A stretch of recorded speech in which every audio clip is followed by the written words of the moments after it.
Well, I think first of all, you would want to make sure we be passionate about what you do. So say you want to start, I started a thrift shop. I always have a passion for vintage and things that were done in the 50s and 60s. So I wanted to create a different type of thrift shop where people want to come in and they want to hang out. It's a really cool vibe where people come listen to some cool music, listen to some cool fashion. And I did a lot of research. It wasn't just I opened the doors. I did a bunch of research. I went online. I said, what do people do not like about thrift shops? And they're like, well, they're dirty, they smell ugly, and they're unorganized. So I was like, what am I going to do? I'm going to flip that. So I flipped it where I made it sure it was organized, I made sure it smelled nice, and I made sure it was super clean. And then my friend's an artist, and she did a lot of different type of research as to the colors that were in the 50s. So 50 colors, you have the browns, you have the yellows, and that's what we incorporated in our store. Our store looks like a blast from the past, and it's a pretty nifty place to come and hang out. How did you get your name of the thrift shop? Well, I wanted to name it different, right? So Sunday's best is a saying that was used back in the 40s and 50s where people used to save their best clothes to go to church. So the saying goes, I'm wearing my Sunday's best, because you wanted to wear your nice dresses, if you're a guy, your nice suits and ties to church. So I wanted to name my store Sunday's Best because when you come in, you're going to see the best of the best thrift and the best of the best vintage. That's where the name comes from. What are some of the processes that took you to make a thrift shop? Well, first of all, you have to look at permits, because every city that you're in to open a business, you have to look what the rules are to open a permit.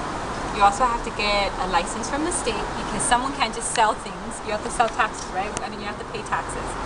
So you have to pull a permit to pay your taxes for the state and pull a permit to pay your taxes for the city. So we had to go through that process of getting all those different permits. And then aside from that, we had to make sure where we're going to get our clothes. My dad has been selling wholesale thrift for about 30 years. So I just expanded his business. It's a family business. We just expanded into retail. Retail being the stores that we have. We have 2 stores. We have one in Nickel Park and one in the city of Maywood. They both look exactly the same. Whichever one you go, you're going to get the same experience, the same nifty thrift experience, Sunday's Best experience.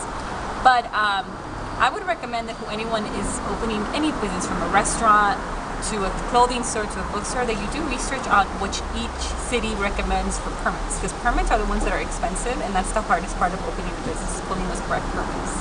So what's the best experience that you've had in your shop? Best experience? Well, one of the best experience that happened to me a couple of months ago was that I'm a big Tegan and Sara fan. Tegan and Sara is a big rock band that's been around. I've been a big fan for 10 years. I've been following them, gone to almost all the shows, have stood in line for 4 hours just to get their autograph.